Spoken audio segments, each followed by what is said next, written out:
24-25 시즌 최고의 영입을 했으니까 이제 분노를 유발시킨 선수들도 확인해봐야겠죠. 이번 영상에서는 24-25 시즌 가장 실패한 영입이라고 평가받을 선수들 10명을 준비해봤습니다.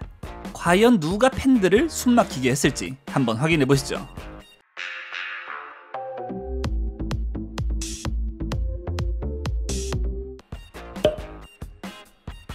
가장 먼저 선정한 선수는 24-25 시즌을 앞두고 스페인 레알 소시에다드에 합류했던 아이슬란드 출신의 공격수 오리 오스카르손을 선정해봤습니다. 매 시즌 라리가 중상위권을 지켜오던 소시에다드는 이번 24-25 시즌 라리가 11위라는 본인들이 상상하지 못했던 부진한 성적으로 시즌을 마무리하게 됩니다.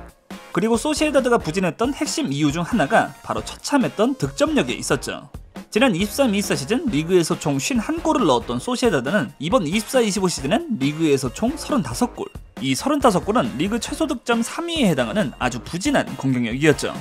그리고 24-25 시즌 2천만 유로, 300억의 금액을 들여서 영입했던 오스카르손의 부진이 소시에다드에겐 너무 큰 타격이 됐죠. 물론 2004년 출생의 어린 유망주에게 너무 과도한 짐이라고도 생각했지만 오스카르손은 소시에다드로 합류하기 바로 전 덴마크 리그의 코펜하겐에서 리그 6경기 5골을 넣으며 잔뜩 기대를 모으고 있던 공격수기도 했죠. 그래서 소시에다드가 300억, 24-25 시즌 팀에서 가장 많은 돈을 들여서 이 오스카르손을 영입하게 된 것이었는데 24-25 시즌 소시에다드 소속으로 오스카르손은 리그 23경기에서 3골, 부진을 면치 못하게 됩니다. 185cm의 좋은 피지컬에 스피드도 겸비한 공격수긴 한데 덴마크 리그에서 조금 득점력을 보였다고 300억이나 투자한다. 소시에다드가 딱 한 시즌만을 생각하고 영입한 것은 아니겠지만 이번 24-25 시즌 영입 첫 시즌에 공격수가 리그 3골이면 첫 시즌만 놓고 보면 워스트에 뽑기에 충분해 보이네요. 사실 유로 2020에서 이탈리아가 우승을 달성할 당시 이탈리아 대표팀의 주축으로 활약할 때만 해도 페데리코 키에사라는 선수가 이렇게 커리어가 진행될 줄은 누구도 몰랐겠죠. 피오렌티나와 유벤투스를 거치면서 키에사는 확실히 이탈리아의 향후 10년을 책임져줄 미래로 평가받는 선수였지만 21-22 시즌에 당했던 심각한 부상 이후론 인저리 프론이라고 불릴 커리어를 보내게 되죠. 그리고 너무 잦아진 부상은 결국 키에사의 유벤투스 커리어 끝을 의미했고 키에사는 2024년 이탈리아 무대를 떠나 프리미어리그의 리버풀로 이적하게 됩니다. 당시 키에사의 리버풀 이적료는 1200만 유로, 180억의 금액이었는데 부상이 워낙 많은 선수긴 해도 이적료를 많이 소모하지 않았고 보여준 실력이 있었기 때문에 폼만 끌어올린다면 팀에 도움이 될 수도 있다는 리버풀 팬들에겐 희망적인 생각을 심어줬던 이적이기도 했죠. 다만 그 생각은 그냥 희망 고문으로 마무리되는 듯 하죠. 키에사는 24-25 시즌 리버풀 소속으로 시즌 총 14경기 2골 2도움, 심지어 리그에서는 단 한 골도 넣지 못했고 이번 시즌에마저 부상으로 고생을 하면서 리버풀에게 별다른 도움이 되지 못하고 말았습니다. 물론 180억의 이적료는 리버풀 입장에서는 큰 금액이 아니었다고는 할 수 있지만 리그에선 6경기만을 뛰고 프리미어리그 트로피를 야무지게 따내기. 결국 25-26 시즌을 앞두고는 방출이 유력해 보이기 때문에 키에사도 24-25 시즌 워스트 영입으로 뽑을 수밖에 없겠네요. PSG의 주앙 네베스, 바르셀로나의 가비, 바이에른 뮌헨의 알렉산드르 파블로비치. 이 선수들은 고작 2004년 출생의 어린 나이에 벌써부터 빅클럽의 주축으로 뛰고 있는 선수들이죠.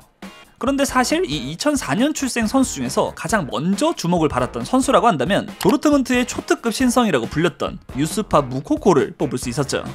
도르트문트에서 1군으로 데뷔했던 나이가 고작 16살. 당시 분데스리가 역사상 최연소 데뷔 기록과 분데스리가 최연소 득점자 기록을 모두 세웠던 선수로 무코코는 차근차근 도르트문트에서 경험을 쌓아가고 있었죠.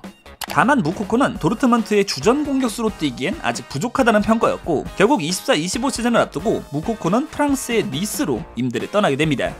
그리고 의무는 아니었지만 구매 옵션이 포함된 임대 이적이었기 때문에 만약 무코코가 니스에서 좋은 활약을 보인다면 앞으로의 커리어가 어떻게 바뀔지 모르는 일이었죠. 다만 그 무코코의 임대는 실패로 평가받게 됩니다. 24-25 시즌 니스로 임대를 떠난 무코코의 기록은 시즌 총 22경기 동안 2골 3도움. 심지어 무코코의 2골은 리그 생테티엔전 멀티골이었기 때문에 니스 소속으로는 한 경기를 빼고 단 한 골도 넣지 못한 것이었죠. 거기에 24-25 시즌 소화한 22경기에서 선발로 뛴 건 딱 10경기. 무코코는 시즌 초반에만 기회를 받다가 리그 21라운드 이후부터는 리그에서 단 한 경기도 출전하지 못했고 결국 무코코를 임대 영입한 니스도 완전 이적까지는 진행하지 않을 것으로 보이는 상황. 2004년 출생의 어린 선수긴 했지만 무코코의 커리어에도 위기가 찾아오고 말았습니다. 아무리 프리미어리그가 많은 이적료를 쓰는 리그라고 하지만 한 선수에게 430억의 이적료를 지불하는 건 꽤나 많은 기대를 했다는 것으로 생각할 수 있죠.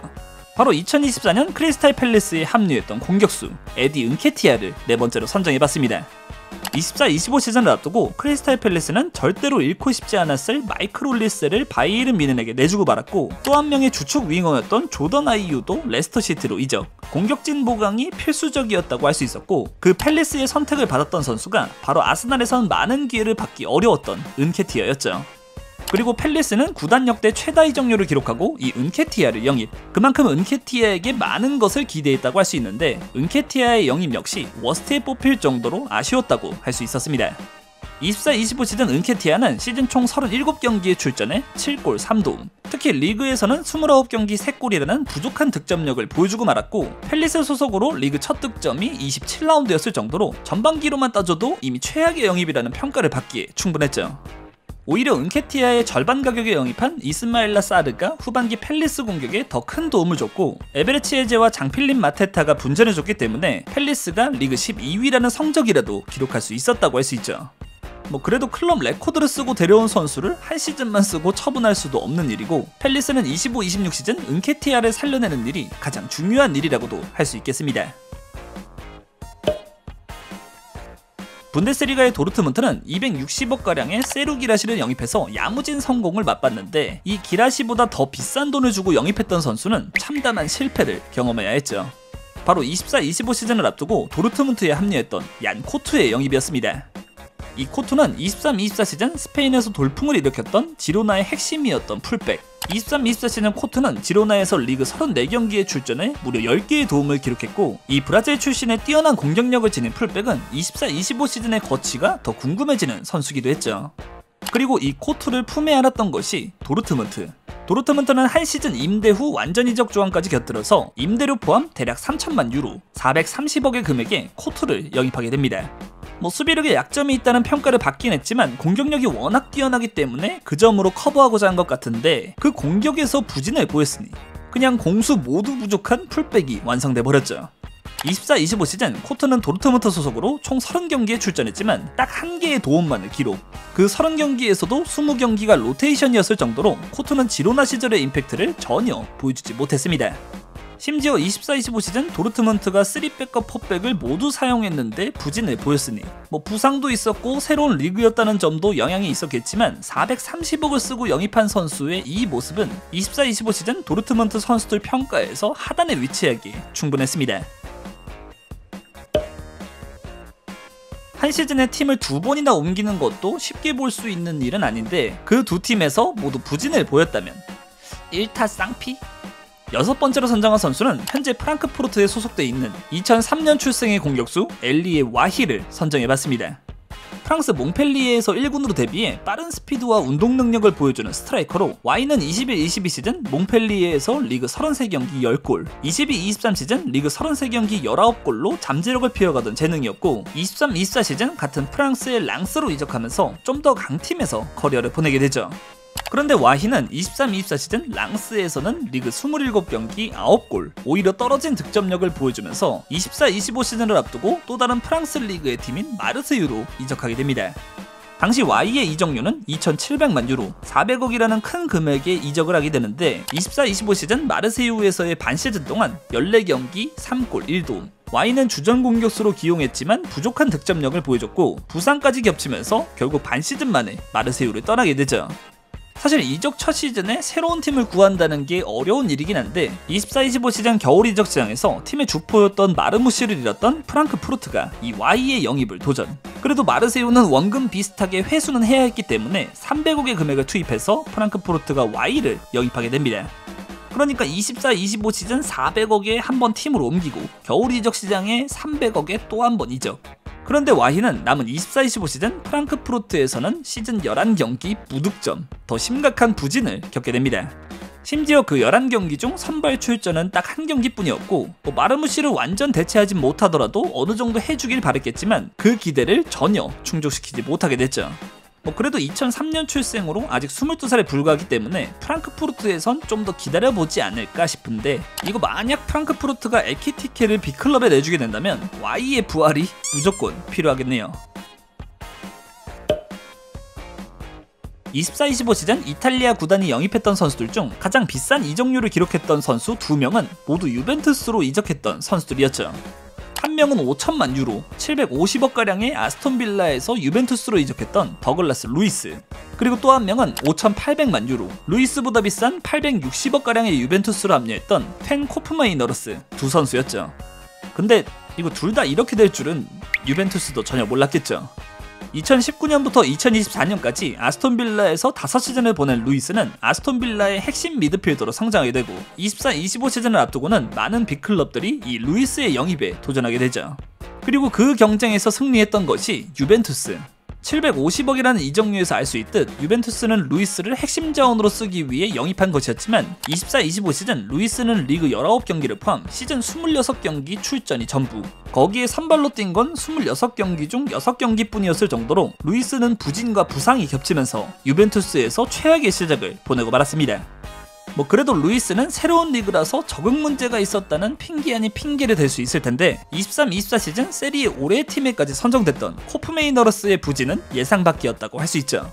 루이스와는 다르게 아탈란타에서 3시즌을 보내면서 세리에 무대에서 증명이 됐던 선수. 코프메이너러스는 중앙 미드필더 전지혁과 센터백까지도 볼 수 있는 다재다능함, 미드필더로서 지배력을 보여줬던 선수였는데 이번 시즌 유벤투스에서는 그 장점을 제대로 보여주지 못했죠. 24-25 시즌 총 40경기에 출전해 4골 3도움. 굳이 비교하자면 더글라스 루이스보다는 더 많은 기여를 했다고 할 수 있지만 800억이 넘는 금액으로 영입한 이탈리아 무대를 대표하는 미드필더 중 한 명이었던 선수가 팀으로 옮기자 부진에 빠졌으니, 거기에 코프메이너러스 역시 부상으로 자리를 비웠던 기간도 있었기 때문에 이번 시즌만을 본다면 코프메이너러스의 영입도 워스트에 뽑을 수 있는 상황이죠. 그래도 들인 돈이 있기 때문에 유벤투스는 두 선수를 쉽게 팔 수 있을까가 걱정일 텐데 24-25 시즌 4위라는 부진한 성적을 기록한 유벤투스가 어떤 행보를 보일지도 궁금해지네요. 한때 프리미어리그를 대표하는 윙어였던 선수가 어쩌다 이렇게 된 건지. 이번 24-25 시즌 아스날로 임대 이적했던 라임 스털링도 워스트 영입 중 한 명으로 빼놓을 수 없겠죠. 2022년 본인이 전성기를 보낸 맨시티를 떠나 첼시에 합류했던 스털링은 24-25 시즌 첼시에 부임한 엔초 마레스카 감독의 구상에서 제외된 듯 보였고 24-25 시즌을 첼시가 아닌 아스날에서 임대 생활로 보내게 됩니다. 사실 스털링 정도 되는 선수라면 이런 대우가 불만족스러웠을 것이고, 스털링 본인도 아스날 합류 인터뷰를 통해 아스날 팬들은 자신의 최고의 모습을 볼 수 있을 것이라며 각오를 다지기도 했죠. 근데 그게 최고의 모습이었던 거니? 누구보다 반전의 성적이 필요했을 스털링은 24-25 시즌 아스날 소속으로 시즌 28경기 1골 5도움, 심지어 리그에서는 17경기를 뛰었음에도 한 골도 기록하지 못하는 커리어 로우 시즌을 보내고 말았죠. 거기에 출전했던 경기 중 절반은 교체 출전이었고 24-25 시즌 많은 경기를 치른 아스날에서 제대로 된 로테이션 역할도 보여주지 못하게 됩니다. 그래도 첼시와 주급을 절반씩 부담했고 완전 이적이 달려있던 계약도 아니었기 때문에 그나마 아스날에겐 다행이라고 할 수 있었지만, 햄스트링 부상으로 시즌 절반가량을 날렸던 부카요 사카, 어려운 시즌을 보냈던 마르티넬리와 트로사르를 생각하면 측면 자원들의 부담을 덜어줬어야 했던 스털링의 부진은 아스날의 무관에 한몫했다고 할 수 있었습니다. 그래도 내년엔 안 봐도 되니까 아스날 팬들은 다행이긴 할 텐데 첼시는 어쩌려나. 첼시는 임대 갔다 돌아온 스털링을 어떻게 해야 하나 고민일 수도 있겠지만 그보다 더 큰 고민이 하나 있죠.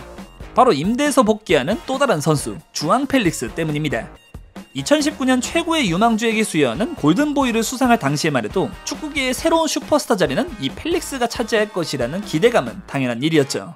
하지만 펠릭스는 2019년 아틀레티코 마드리드에 무려 1,700억이라는 거금으로 이적한 후로 커리어가 점점 떨어져 버렸으니, 물론 번뜩이는 모습을 보여준 기간도 있긴 하지만 매 시즌 부상이 한 번씩은 나오던 선수였고, 결국 22-23 시즌은 첼시 임대, 23-24 시즌 바르셀로나 임대까지 아틀레티코에서 신뢰를 받지 못하는 먹튀 소리를 피할 수 없는 선수로 커리어를 이어가게 되죠. 그리고 골칫덩어리가 된 펠릭스는 24-25 시즌을 앞두고 한번 임대를 경험했던 첼시로 이적. 물론 1,700억이었던 선수가 첼시로 합류할 때는 770억가량으로 몸값이 떨어지긴 했지만 지금에 와서 생각해보니까 첼시는 770억도 너무 많았다는 생각을 할 수밖에 없겠죠. 770억의 첼시에 합류한 펠릭스는 24-25 시즌 첼시에서 리그 12경기 1골 1도움, 별다른 활약을 보여주지 못하고 이적 반 시즌 만에 AC 밀란 임대로 팀을 잠시 떠나게 됐죠. 아쉬운 폼을 보이더라도 강팀들이 이 펠릭스의 영입을 시도한 건 그만큼 잠재력이 뛰어났던 선수였기 때문인데, 잠깐 임대하는 동안 AC 밀란은 펠릭스에 대한 그 생각을 싹 정리할 수 있었죠. 로소네리의 유니폼을 입은 펠릭스는 24-25 시즌 총 21경기에 출전해서 3골 1도움. AC 밀란은 펠릭스를 임대로 쓰면서 급료만 낭비한 꼴이 됐고, 그나마 완전 이적 조항은 없었기 때문에 펠릭스는 다시 첼시로 리턴. 이제 영입한 지 1년밖에 되지 않았음에도 펠릭스에 대한 평가는 처참하기 때문에 2019년 골든보이의 반등이 가능할지 다음 시즌이 더 중요해졌다고 할 수 있겠네요. 24-25 시즌 최악의 영입으로 뽑은 마지막 선수는 결국엔 바이에른 뮌헨에 합류했던 미드필더 주앙 팔리냐를 선정해봤습니다. 2022년 프리미어리그에 풀럼에 합류했던 이 선수는 합류 첫 시즌부터 풀럼의 핵심으로 자리잡았고, 22-23 시즌 풀럼 올해의 선수에 선정. 이적 한 시즌 만에 많은 빅클럽들로부터 관심을 받게 되죠. 특히 바이에른 뮌헨이 이 팔리냐와 진하게 연결됐고 거의 이적이 확정됐다는 기사들이 나왔지만, 풀럼이 팔리냐의 대체자 영입에 실패하게 되면서 팔리냐의 뮌헨 이적은 무산되고 말았죠. 결국 23-24 시즌 풀럼에서 한 번 더 시즌을 보낸 팔리냐는 그 다음 24-25 시즌을 앞두고 결국엔 그렇게 원하던 바이에른 뮌헨 합류에 성공. 5,100만 유로, 760억가량의 거액에 뮌헨으로 이적하게 됩니다. 그런데 당연히 뮌헨에서도 활약을 이어갈 것으로 보였던 팔리냐의 영입은 뮌헨에겐 24-25 시즌 최악의 영입으로 남게 됐죠. 24-25 시즌 팔리냐는 뮌헨에서 총 24경기 출전이 전부. 선발로 출전한 건 딱 9경기뿐이었을 정도로 리그 트로피를 되찾아온 뮌헨이었지만 팔리냐는 전혀 도움을 주지 못했다고 평가할 수 있었죠. 심지어 부상도 많지 않았던 선수였지만 뮌헨에선 첫 시즌부터 부상으로 많은 경기에 결장했고, 실력으로만 문제였던 것도 아닌 불륜 스캔들까지 나오면서 보여줄 수 있는 최악의 상황을 모두 보여주게 됐죠. 당연하게도 24-25 시즌 분데스리가 최악의 영입하면 이 팔리냐가 상단에 뽑히는 건 피할 수 없는 일이었고, 760억이라는 거액에 이적한 이 선수가 한 시즌 만에 팀을 떠날지가 더 중요한 상황이 됐습니다. 자, 지금까지 24-25 시즌 영입됐지만 그 영입한 팀들의 속을 뒤집어놨던 워스트 영입 선수들을 준비해봤습니다. 물론 어려운 첫 시즌을 보낸 후 반전의 두 번째 시즌을 보냈던 선수들이 있긴 한데, 이 선수들도 그런 모습을 보여줄 수 있을지. 오늘 영상은 여기까지고 재밌게 보셨다면 구독과 좋아요 부탁드립니다. 그럼 안녕!